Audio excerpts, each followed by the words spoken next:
I caught my fiancée Hailey Jordan in bed with my best man Callum Beckett just 3 days before our wedding. But here's the twist. I didn't stop the wedding. I let it happen again. You see, I had been given a second chance, a rebirth, if you will, and this time I knew exactly what was coming. While everyone thought I was the fool being played, I was orchestrating the perfect revenge. I watched them betray me again, smiled at their wedding rehearsal, and even gave Callum the keys to our honeymoon suite.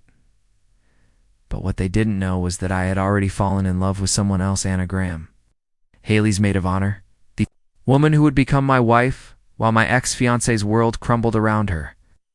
This is the story of how losing everything gave me exactly what I needed. Before we jump back in, tell us where you're tuning in from, and if this story touches you, make sure you're subscribed because tomorrow, I've saved something extra special for you. My name is Keaton Hayes, and until 3 years ago, I thought I had the perfect life mapped out. I was a successful architect in Millbrook Heights, designing luxury homes for the city's elite. I had my own firm, Hayes Design Studio, housed in a converted warehouse in the Arts District. But more importantly, I had Hailey Jordan, the woman I was absolutely certain I'd spend the rest of my life with. Hailey and I met during our senior year at Thornfield University. She was studying interior design, and I was finishing my architecture degree. We were paired together for a capstone project, designing a sustainable community center for the nearby town of Ashford Springs. From the moment we started working together, it was like we'd found our missing piece. She had this incredible eye for detail that perfectly complemented my structural vision. While I focused on the bones of our designs, Hailey brought them to life with colors, textures, and spaces that felt like home. Our professors called us the Dream Team. Our classmates joked that we were destined to become one of those power couples who'd revolutionize modern architecture together. And for a while, it looked like they were right. After graduation, we both landed positions at prestigious firms in Millbrook Heights. Hailey joined Pinnacle Interiors, one of the city's most exclusive design houses, while I started as a junior architect at Morrison & Associates. We moved into a beautiful loft apartment in the historic waterfront district, splitting rent and dreaming about the day we could afford our own place. 2 years later, I proposed to her at the Skyline Observatory, the same place where we'd had our first official date. I had been planning it for months, working with a jeweler in the Diamond Quarter to design a custom engagement ring inspired by the Art Deco buildings she loved so much. When she said yes, with the entire city twinkling below us, I felt like I could conquer the world. We set the wedding date for June 15th at the prestigious Willowbrook Estate, a stunning Victorian mansion overlooking Lake Serenity. It was the same venue where Hailey's parents had gotten married 30 years earlier. The place held special meaning for her family, and Mrs. Jordan had been planning this wedding in her head since Hailey was in high school. That's where Callum Beckett comes into the story. Callum had been my best friend since we were roommates at Thornfield University. He was studying business management while I was buried in blueprints and building models. Callum was everything I wasn't: outgoing, charismatic, the kind of guy who could walk into any room and instantly become the center of attention. He had this natural charm that drew people to him like a magnet. While I was the serious, focused type who spent weekends in the library, Callum was organizing impromptu parties, leading intramural sports teams, and somehow managing to maintain a 3.8 GPA without ever seeming to study. But despite our differences, we balanced each other out perfectly. When Hailey and I started dating, Callum was genuinely thrilled for us. He'd always joked that he was going to be the best man at our wedding someday, and honestly, there was never any question about it. He was the obvious choice, my closest friend, someone who'd been there through every major moment of my adult life. The three of us became inseparable. Callum would join us for weekend trips to the mountains, holiday dinners with our families, and lazy Sunday brunches at our favorite cafe in the Arts Quarter. Hailey adored him. She'd always say he was like the brother she never had. They had this easy, playful relationship, full of inside jokes and friendly banter that I actually found endearing. And then there was Anna Graham, Hailey's maid of honor. Anna was Hailey's roommate from their sophomore year at Thornfield, and they'd remained close friends ever since. She was a brilliant marketing executive at Sterling and Associates, one of the city's top advertising firms, specializing in luxury brand campaigns. Anna was different from Hailey in almost every way. Where Hailey was bubbly and spontaneous, Anna was thoughtful and methodical. Hailey lived for the spotlight, while Anna preferred working behind the scenes, crafting strategies that made other people shine. She had this quiet confidence about her, and an intelligence that revealed itself in subtle ways, the way she'd ask exactly the right questions, or offer insights that made you see things from a completely new perspective. Our wedding date approached. Anna threw herself into maid of honor duties with the same precision she brought to her marketing campaigns. She organized the bridal shower at the rooftop garden of the Meridian Hotel, coordinated dress fittings at Evangeline's bridal boutique, and somehow managed to keep all 8 bridesmaids organized and on schedule. Everything was falling into place perfectly. I had just landed the biggest contract of my career, designing a luxury resort complex in the Bluestone Mountains. Hailey had been promoted to senior designer at Pinnacle Interiors and was featured in Metropolitan Home magazine for her work on the mayor's penthouse renovation. We'd put a down payment on a beautiful craftsman house in the prestigious Elmwood neighborhood just blocks away from where we planned to start a family. With just 1 week to go before the wedding, I remember thinking that I was the luckiest man alive. I had a successful career, a beautiful fiancée who shared my passions, a best friend who'd been with me through everything, and a future that looked brighter than I'd ever dared to imagine. I had no idea that in just 3 days, everything I thought I knew about my life was about to come crashing down around me. The blueprints for the Bluestone Mountains Resort project were spread across Keaton's drafting table, but his mind kept wandering to the rehearsal dinner details. He glanced at his phone to 8:47 p.m. Hailey had texted him hours ago saying she was having a girls' night. With the bridesmaids at Anna's apartment finalizing last-minute wedding details, text from Hailey, "Hey babe, still at Anna's going over seating charts? This is taking forever. Don't wait up for me. I'll probably crash here tonight. Love you." Keaton smiled and typed back, "No problem. Get some rest. Big day Thursday. Love you too." He decided to surprise her with her favorite lavender tea from the specialty shop in the cultural district. Maybe he could swing by Anna's apartment and deliver it personally, a small romantic gesture before their wedding week. Not too hectic. Keaton climbed the stairs to Anna's 4th-floor unit, carrying the small bag of tea and a bouquet of white roses he'd picked up from the 24-hour flower shop. The hallway was quiet, most residents already settled in for the evening. As he approached apartment 4B, he noticed the door was slightly ajar. Strange Anna was usually meticulous about security. He could hear voices inside, so he knocked gently. "Anna." "Hailey, it's Keaton." No response. The voices continued. He could make out Hailey's laugh, but it sounded different somehow. More, ... intimate. He pushed the door open slightly and called out again. "Hello, I brought some tea for you guys." Voices stopped abruptly. Keaton stepped inside, concerned now. Anna's apartment was dimly lit, with only a few candles burning on the dining table.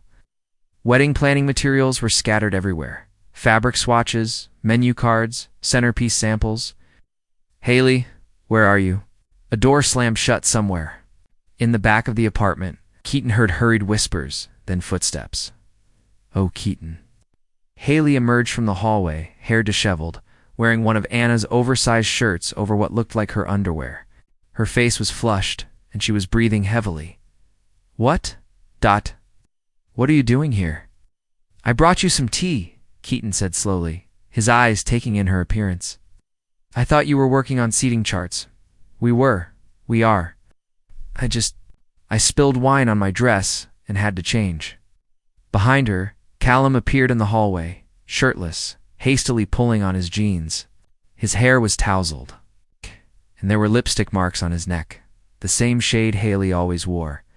The teabag slipped from Keaton's hand and hit the floor. "Callum?" Keaton's voice was barely above a whisper. What are you doing here?" Callum's eyes went wide like a deer caught in headlights. "Keaton, buddy, I was helping with the bachelor party planning, ... double quotes, in Anna's bedroom." No, man, we were just ... where's Anna?" Keaton's voice was getting stronger, more demanding. She had to run to the store.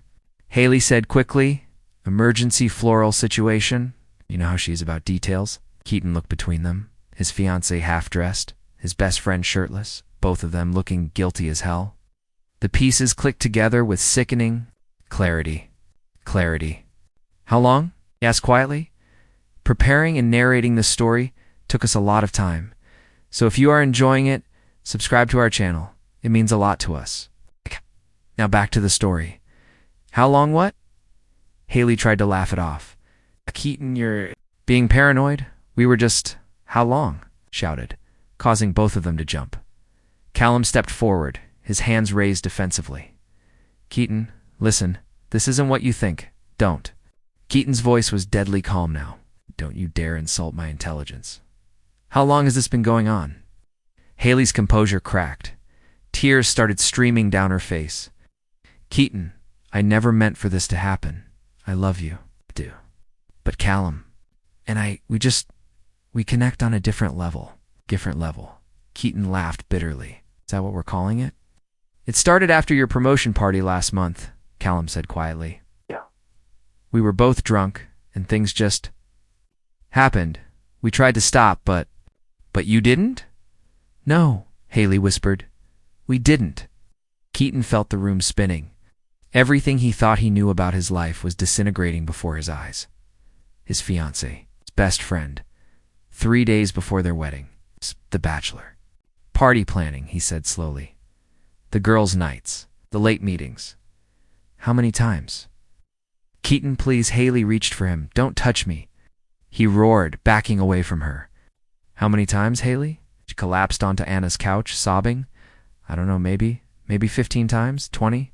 20 times. Keaton repeated the words like they were in a foreign language.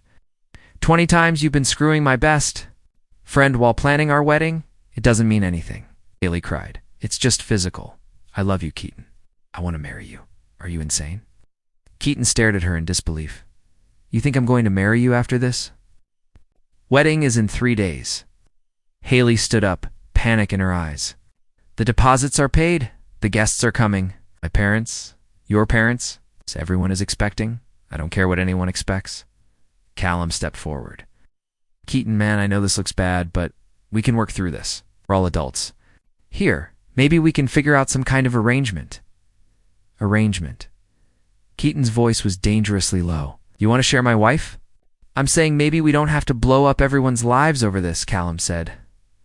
What Hailey and I have, it's just... ... It's just sex. You're the one she's marrying. You're the one she's building a life with. Listen to yourself. Keaton shook, his head in disgust. You're talking about my fiancée like she's some kind of commodity? That's not what I meant. Get out. Keaton's voice cut through the air like a blade. Keaton, please, Hailey started. Both of you, get out of my sight. This is Anna's apartment, Hailey said weakly. Right. Then I'll leave. Keaton turned toward the door, then stopped. The wedding is off. I'll deal with the vendors tomorrow. Can explain to everyone why? Keaton, wait. Hailey ran after him. We can fix this. We can go to counseling. We can fix this. Keaton spun around, his eyes blazing. You think this is fixable? You've been lying to me for months. You've been sleeping with my best friend while I've been planning our future together, while I've been working extra hours to pay for your dream wedding, while I've been telling everyone how lucky I am to have found you. I made a mistake, no. A mistake is forgetting to pick up the dry cleaning.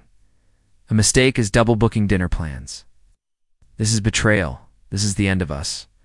He walked out of the apartment, leaving Hailey sobbing behind him, and Callum standing there like a coward.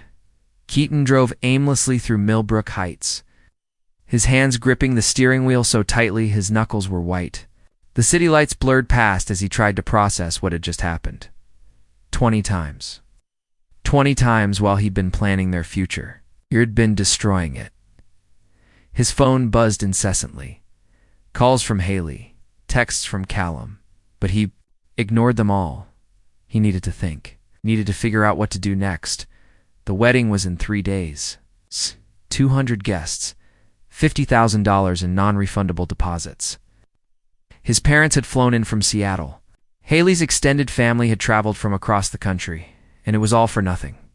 He couldn't go up there. Not tonight. Not yet. Everything inside that apartment was a lie. Their photos, their plans, their shared dreams. All of it contaminated. By the truth he'd just discovered, Keaton pulled out his phone and, for the first time in his life, had no idea who to call. His best friend had betrayed him. His fiancée had destroyed them.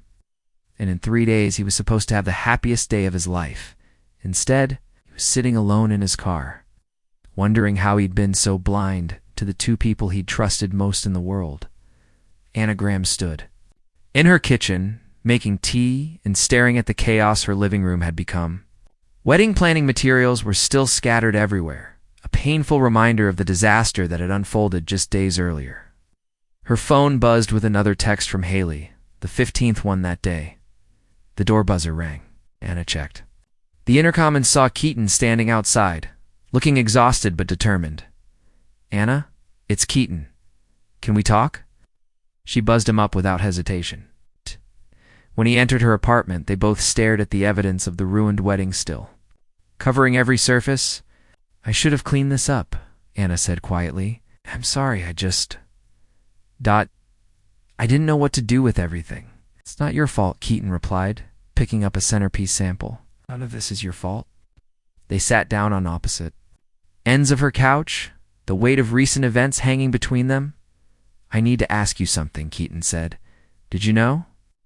Anna met his eyes directly. "No, I swear to you, Keaton, I had no idea. If I had known what they were doing in my apartment, ... She shook her head in disgust. "I feel violated. They used my home for their betrayal." "I believe you." Keaton's voice was steady. "You're the only person I trust right now. What are you going to do?" "I don't know, start over, I guess. The wedding vendors are understanding mostly. Some of the deposits are gone, but ... double quotes." He shrugged. "Money's just money. And Hailey? She's been calling, texting. She wants to work things out." Keaton laughed bitterly. Apparently Callum told her it was just a phase, and he's committed to moving forward with their relationship. Anna's eyebrows shot up. Their relationship. "Yeah. Turns out my best friend and my ex-fiancée are officially together now. They're not even pretending it was a mistake anymore. I'm so sorry, Keaton. Don't be. I'm starting to think this is the best thing that could have happened to me." Scene. 3 months later, Keaton's new office space. Keaton had moved his architectural firm to a sleek, modern building in the financial district. The space was smaller, but more sophisticated than his old warehouse office. He was reviewing blueprints when his assistant knocked. "Mr. Hayes? There's a woman here to see you, says she's a friend." Anna walked in carrying a bottle of champagne and wearing a professional smile. "Congratulations on the Morrison account," she said, setting the bottle on his desk. "I heard you landed the entire downtown revitalization project." "News travels fast," Keaton grinned. "How did you hear about it?" "Sterling and Associates is handling their marketing campaign. We'll be working together." "Seriously," Keaton's smile widened. "That's fantastic. I was hoping to work with a firm that actually understands quality." "Well, you're getting the best. I'm personally overseeing your account." They shook hands, both of them holding the contact a moment longer than necessary. "How are you doing, really?" Anna asked, settling into the chair across from his desk. "Better. Much better, actually. Throwing myself into work has been therapeutic, and you?" "Good, better since I stopped being Hailey's emotional support system." "Is she still calling you? Was I finally blocked her number last week?" "She kept wanting to talk about how misunderstood she was, and how you never really appreciated her artistic soul the way Callum does." Keaton burst out laughing. "Her artistic soul? The woman who chose beige for everything, apparently Callum, brings out her creative passion." Anna made air quotes, rolling her eyes. "And how's that working out for them?" Anna's expression turned more serious. "Not well, from what I hear. Mutual friends say they're fighting constantly. Turns out sneaking around was the exciting part. Now that they're together openly, the thrill is gone." "Karma," Keaton said simply. Anna and Keaton had started meeting for coffee every Friday after their weekly project meetings. What began as professional collaboration had slowly evolved into genuine friendship. "I have gossip," Anna announced, sliding into the seat across from him. I'm listening. Callum lost his job at the marketing firm. Apparently, he was using company resources for personal projects and got caught. What kind of personal projects? Was trying to start his own business. Some kind of luxury lifestyle brand. He was using his company's graphic designers and printers to create promotional materials. Keaton whistled low. That's embezzlement. Gets better. Hailey quit Pinnacle Interiors to help him launch the business. They burned through her savings. In 2 months. Let me guess. The luxury lifestyle brand failed. Spectacularly. They couldn't even get a booth at the local craft fair. They're both unemployed and living in Callum's studio apartment in the Riverside complex. The Riverside complex. Keaton nearly choked on his coffee. That place is barely a step up from a motel. Apparently they can't afford anything better? Get this. Hailey keeps posting on social media about their authentic bohemian lifestyle, and how material possessions don't define happiness. Translation. We're broke and pretending it's a choice. Exactly. Anna paused, studying his face. Do you feel bad for her? Keaton considered the question seriously. No, I feel bad for the Hailey I thought I knew. But that person never really existed. Did she? No, I don't think she did. Scene. 8 months later, Anna's new apartment, Anna, had moved to a beautiful 2-bedroom place in the historic district, just a few blocks from where Keaton used to live with Hailey. She was hosting a dinner party to celebrate her promotion to creative director at Sterling & Associates. Keaton arrived with flowers and a bottle of wine, dressed in a sharp navy suit that made Anna's breath catch. You look beautiful, he said, taking in her emerald green dress. Thank you. You clean up pretty well yourself. The evening was perfect. Good food, great conversation, and the easy chemistry that had been building between them for months. After the other guests left, they found themselves alone on her balcony, sharing a bottle of wine and looking out over the city lights. Can I ask you something? Anna said softly. Anything? When did you know? When did you realize that what happened was actually a gift? Keaton was quiet for a long moment. The day I saw you handle the Morrison account crisis. You were so calm, so capable, so present. You weren't trying to be someone else or chasing some fantasy. You were just genuinely, authentically yourself. And I realized that I'd never felt that way about Hailey. I loved who I thought she was, but I was in love with an illusion. With you. He turned to face her fully. With you, what you see is what you get. 8. And what I see is extraordinary. Anna set down her wine glass and moved closer to him. Keaton, ... I know we said we'd take things slow. I know we both agreed that jumping into something serious, right? After she silenced him with a gentle kiss, soft and sweet and full of promise. I've been waiting for you to make the first move for 2 months, she whispered against his lips. Well, Keaton smiled, pulling her closer. I've always been a little slow when it comes to recognizing what I really need. Scene. Meanwhile, across town in the Riverside complex in a cramped studio apartment, Hailey stared at her phone, scrolling through Anna's social media posts from the dinner party. Photo after photo of successful, happy people celebrating Anna's promotion. And in several of them, she could see Keaton in the background, looking relaxed and genuinely happy. Are you stalking them again? Callum asked, from the futon they used as a couch and bed. I'm not stalking anyone. I'm just curious about how they're doing. They're doing fine. It's better than fine. Can we focus on our own problems? Hailey looked. Around their tiny apartment, the stack of unpaid bills on the card table. The empty refrigerator. The growing pile of rejection letters from potential employers. Do you ever wonder what would have happened if we hadn't? Don't. Callum's voice was sharp. Don't go down that road. We made our choice. But look at them. Look at how happy they are. Look at everything Keaton's accomplished. Here we are, living like college students. Are you regretting us? Hailey didn't answer immediately, and that silence said everything. Callum needed to know. Outside their window, the city lights twinkled like the life they'd thrown away. And for the first time since this all began, Hailey wondered if the price of her authentic passion had been worth paying. Keaton was reviewing the final blueprints for the Millbrook Heights Convention Center when his assistant knocked urgently. Mr. Hayes? There's someone here to see you. She says it's urgent and won't take no for an answer. Before Keaton could respond, Hailey pushed past the assistant and into his office.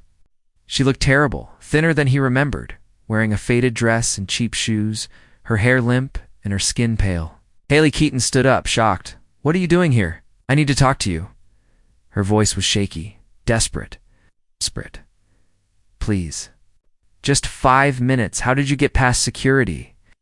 "I told them I was your business partner, from the old days." She closed the door behind her and leaned against it. "Keaton, I made a huge mistake." "Hailey, you can't just... I know you hate me. I know what I did was unforgivable, but I need you to listen to me." Tears started streaming down her face. "Callum left me 3 months ago. Found some 22-year-old Instagram influencer and just ... disappeared." Keaton returned to his desk, maintaining distance. "I'm sorry that happened to you. Are you?" Her voice turned bitter. "Are you really sorry? Or are you glad that I'm getting what I deserve?" "Don't wish you harm, Hailey. But I also don't understand." "Why you're here?" "I'm here because I realized something." She stepped closer, her eyes wild. "You planned this whole thing, didn't you? You knew Callum would leave me eventually. You knew I'd come crawling back. What are you talking about? Don't play dumb, Keaton. You're too smart for that. Now you let me destroy our relationship because... You knew I'd regret it. You knew I'd realize that you were the stable one, the reliable one, the one who actually loved me." Keaton stared at her in disbelief. "You think I orchestrated my own heartbreak? I think you're patient? I think you knew that what Callum and I had was just physical attraction, and that eventually I'd come to my senses." "Hailey, you're scaring." "Me? I'm not trying to scare you. I'm trying to tell you that I understand now. I understand that you're the one I was supposed to be with. I understand that everything with Callum was just a test, and I failed it, but now I'm ready to pass it. A test. See if I really loved you. And I do, Keaton. I love you more than I ever loved him. I love you more than I've ever loved anyone." Reached into her purse and pulled out a small velvet box. "I bought this with the last of my savings. No, it's not much, but ... She opened the box to reveal a simple gold band. "I want to marry you. I want to be your wife. I want to have your family and grow old with you." Keaton's mouth fell open. "Are you proposing to me?" "I'm offering you everything I should have given you before. My complete loyalty, my devotion, my future. All I'm asking is that you give me one more chance. Hailey ... I know I hurt you. I know I betrayed your trust. People make mistakes. Keaton, people grow. People change. And I've changed. I'm not the selfish, spoiled girl who threw away the best thing in her life. I'm a woman who knows what she wants, and what I want is you." She got down on one knee right there in his office, holding out the ring. "Keaton Hayes, will you marry me?" Keaton stared down at Hailey, his expression unreadable. The silence stretched between them for what felt like an eternity. "Get up, Hailey. Not until you answer me. Get up." She slowly rose to her feet, still clutching the ring box. "Keaton, I know this is sudden, but the office door opened behind her, and Anna walked in carrying 2 coffee cups and a folder of documents. "Hey, babe, I brought your favorite latte and the Morrison contracts to review." Anna stopped mid-sentence. Taking in the scene before her, Hailey spun around, her face going pale. "Anna, what are you doing here?" "I work here," Anna said calmly, setting the coffees on Keaton's desk. "The better question is, what are you doing here?" "You work here?" Hailey's voice was confused, disbelieving. "Anna is my business partner," Keaton said, moving to stand beside Anna. "She's the creative director for all our marketing campaigns. Business partner." Hailey looked between them, and then her eyes landed on the matching rings on their left. "Hands. Oh my God, are you too?" Married, Anna confirmed, holding up her hand so the diamond caught the light. 6 months now. The ring box slipped from Hailey's fingers and clattered to the floor. "Married?" Hailey's voice was barely a whisper. But ... but I just proposed to you." "I heard," Anna said, not unkindly. "That was bold. This can't be real." Hailey started pacing the office frantically. "This can't be happening. You two barely knew each other. I was her best friend. You were my fiancés. This doesn't make sense." "It makes perfect sense," Keaton said quietly. "Anna and I discovered we have everything in common. Shared values, shared goals, shared respect for each other. We're building something together, Anna added. Both personally and professionally. Building. Something. Hailey laughed hysterically. I built something with you, Keaton. We had 5 years together. You destroyed what we built, Keaton replied firmly. The night I caught you with Callum. But I thought you'd wait for me. I thought you'd forgive me. Why would you think that? Anna asked, genuinely curious. Because that's what love is. Love is forgiveness. Love is patience. Love is giving someone a second chance when they make a mistake. Mistake, Keaton's? Voice hardened. Sleeping with my best friend 20 times during our engagement was a mistake? You said 20 times? Anna turned to look at him with raised eyebrows. I may have understated it, Keaton admitted. Jesus, Hailey, Anna breathed. Don't. You judge me. Hailey pointed an accusatory finger at Anna. You swooped in like a vulture the moment I was gone. Actually, Anna said coolly, I didn't swoop in at all. I was there to pick up the pieces after you shattered everything. I was the one who helped him cancel vendors, return gifts, deal with heartbroken family members asking why their son's wedding was suddenly off. You manipulated him when he was vulnerable, supported him when he was devastated, Anna corrected. There's a difference. Hailey turned back to Keaton desperately. Tell me you remember how good we were together. Tell me you remember our plans, our dreams, our future. I remember, Keaton said softly. I also remember that you threw it all away for a few months of excitement with Callum. It didn't mean anything. It meant everything, Hailey. It meant you valued momentary passion over lasting commitment. It meant you were willing to lie to my face every day while planning our wedding. It meant that when push came to shove, you chose someone else. I choose you now. Now isn't then. I'm not available anymore. Lisa collapsed into the chair across from his desk, the fight going out of her. This is really it, isn't it? You're really not going to give me another chance. There is no chance to give, Anna said gently. Keaton isn't the same person he was when you knew him. And neither am I. We've built a life together that doesn't include you. But I loved him first. Love isn't about being first, Keaton said. It's about being faithful. And you weren't. Hailey looked up at them both. Successful, happy, united, and for the first time truly understood what she had lost. Hailey sat in stunned silence for several minutes, staring at the floor where her ring box had fallen. Finally, she looked up at Keaton and Anna. I need to ask you something, and I need you to be honest with me, she said quietly. Okay, Keaton replied. Did you ever really love me? Or was I just ... convenient? Keaton considered the question carefully. I loved who I thought you were. I loved the version of you that existed in my head, the loyal, committed partner who shared my values.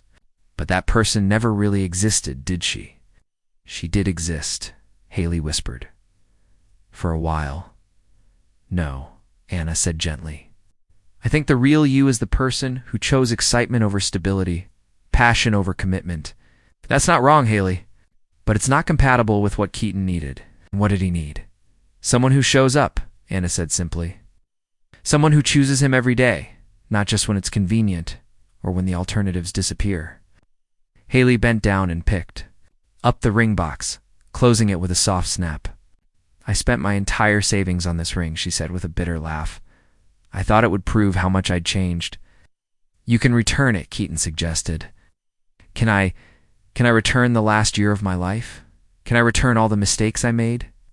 She stood up slowly. Can I return the fact that I threw away the best thing that ever happened to me for someone who didn't even respect me enough to stick around? Anna started. No, it's okay.